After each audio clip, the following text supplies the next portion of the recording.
Hi guys, and welcome to another episode of Kabir Considers. In this video, I'm going to react to the most dramatic courtroom moments ever. Now, this should be an interesting one. You know, we've seen quite a lot of dramatic courtroom footage over the course of this channel, but this video I've not seen before. And to think about it, there's probably thousands of cases being heard every single day. You know, that's over the course of a year, that's millions and millions and millions. So there's going to be so much footage that we haven't seen yet. And I just wonder what must have happened for these people to make it onto this list. Like, I'm guessing they must have said certain bad things to maybe the judge or, you know, to the defendants or whatever. Like, there must be certain behaviors that were done to justify their inclusion on this list. Yeah, it should be a really interesting one. And by the way, guys, if you enjoy the videos, definitely check out the Patreon. Loads of exclusive content on there, like full-length movie reactions, stuff that won't get onto YouTube, and we get to chat as well. So yeah, let's check out this video. Let's do it. Put your hands behind your back. Hey, Whoa! right now. Whoa! He tried to run.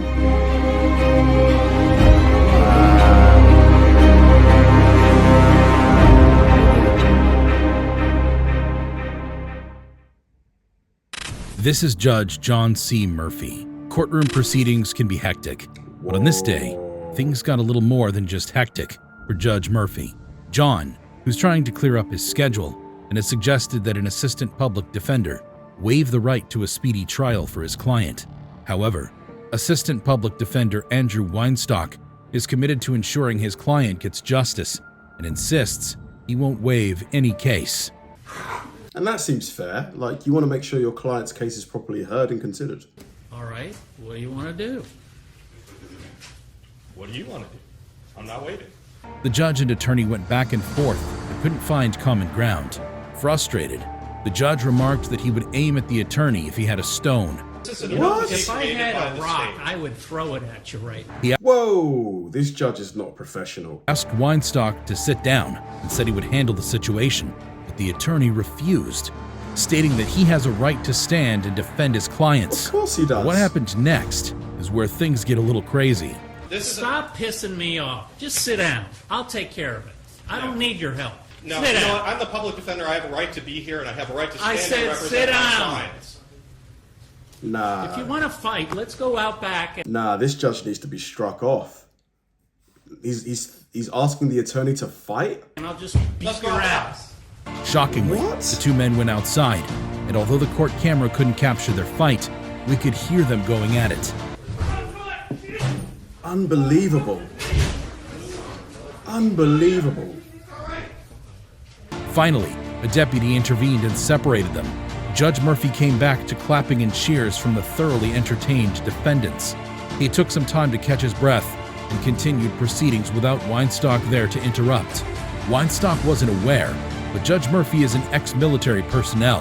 He was a United States Army colonel and served with the Special Forces in various countries. I mean, don't get me wrong, all of that is kind of irrelevant. Like, as the judge, the attorney has the right to plead the case of his defendant. Like, what are you talking about? Like, you know, this is just weird behavior from this judge. Or what do you guys think about this? Winning the Bronze Star and 2 meritorious medals. It's However, very good, his but- fight with Weinstock was Yeah, absolutely, as he should have been. deemed Yeah. appalling by the Florida Supreme Court, and he was fired. Yeah. Just when you think you have seen the most drama, along comes Arthur Booth. This is Arthur Booth. Hey, Mr. Booth, I have a question for you. Yes, ma'am. Did you go to Nautilus for middle school? Oh my goodness. Arthur Booth was a bright honors student in middle school and earned the admiration of many of his classmates. He was gifted in science and math. It all went downhill for him when he became involved in drugs, gambling, and petty crimes. Damn. Booth's addiction to gambling and crack cocaine means he was always looking for a quick fix, leading him to a life of petty crimes. Sad. He has been in and out of jail since he was a teenager, ditching his dreams and ruining any chance of making something out of his life. Although he wasn't violent, theft and burglary were his go-to crimes.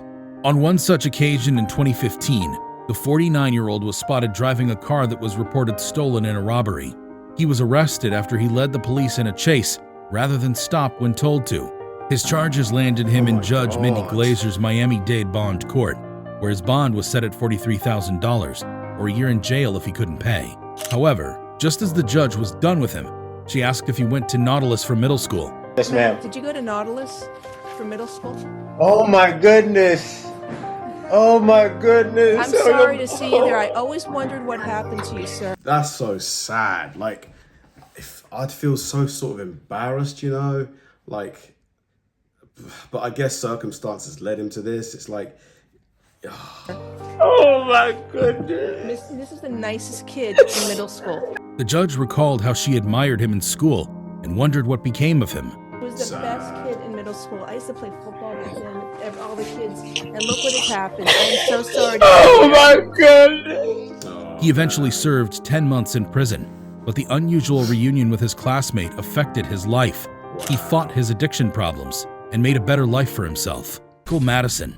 This is Michael Madison. The crimes Madison committed will make you want to make sure your doors are locked.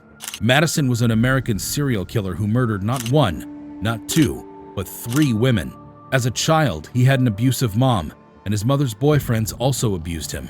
In 2013, a decomposing corpse was discovered inside a garage he owned. Following investigations by the police, 2 other bodies were found. A search warrant was issued for him, and he was soon arrested.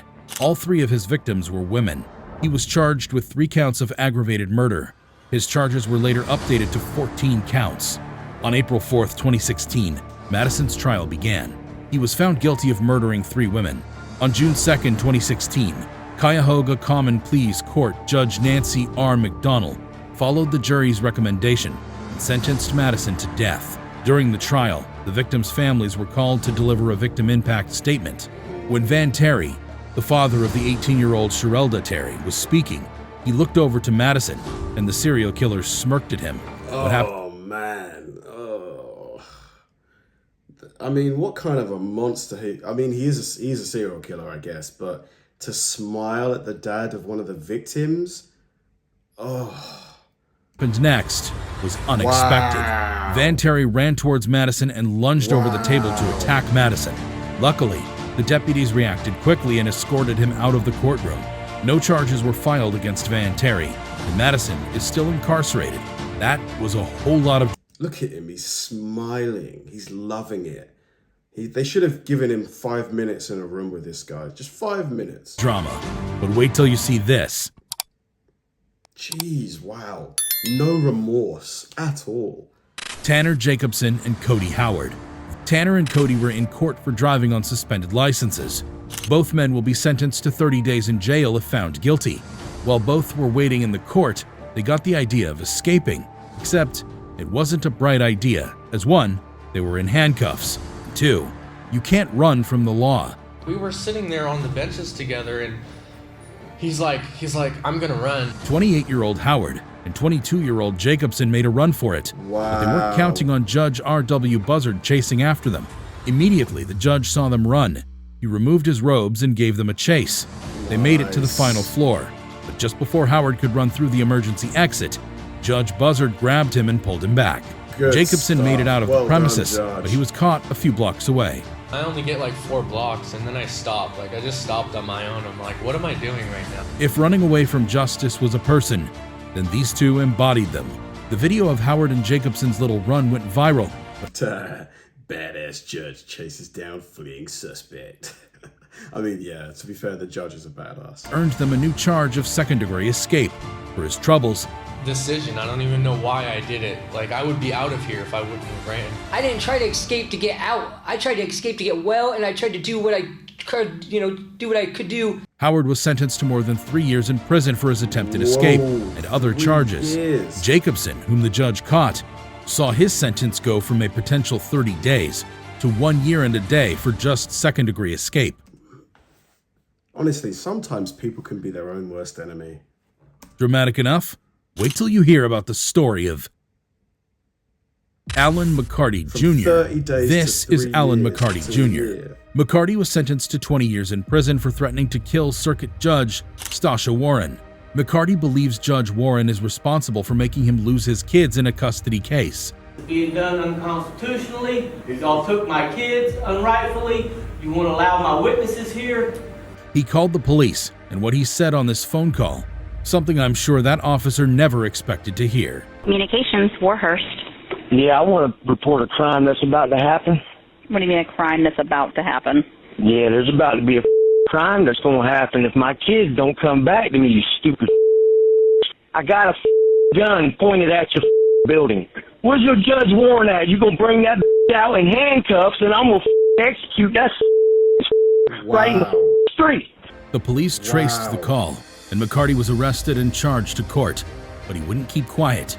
He rained curses on Judge Matt Foxman, who presided over his case. McCarty refused to answer questions and invited Judge Foxman to perform oral sex on him. The judge politely declined and threatened to duct tape his mouth. McCarty wasn't moved by the threat and continued his outburst in curses. You threatened my life. You! Dude, shut up. Be quiet. No, I'm not resisting. I'm not resisting. I'm just not standing up. I'm not standing. I don't have to stand. Eventually, he was removed from the courtroom, placed in an adjacent room with one-way glass. Still, he continued his rant. McCarty cursed the judge, his attorney. I mean, no wonder they took your kids from you. I mean, no wonder. You literally are just, you look like someone who is just, you wouldn't want around kids, to be frank. Like, that temper. And his wife. The judge added an extra 10 days to McCarty's 20-year sentence for his profanities and curses. Jacob Larson. This is Jacob Larson. What Larson does in this courtroom is by far the most dramatic thing you will ever see in a courtroom. Larson was in court for violating a personal protection order. Larson has got it into his head that his middle school classmate is his soulmate. The obsessed Larson stalked the lady on Facebook for over a year and paid several visits to her place of work before she filed a restraining order against Larson. Still, Larson broke the order, sending her 22 Facebook messages after the judge warned him to stay away from her.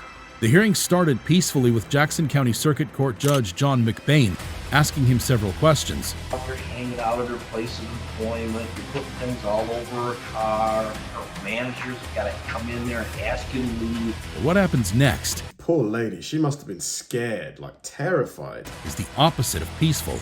She's instigating it though. Why do you feel that she's instigating? She's posting pictures and whatnot, dragged it to me.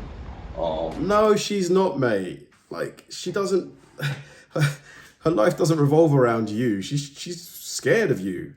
She doesn't want to know you. Like, a lot of makeup, hair done, all that stuff, like, the full nine. The judge didn't agree and sentenced him to jail, but Larson wasn't having it. He accused the judge of being buddy-buddy with the woman. Bad attitude?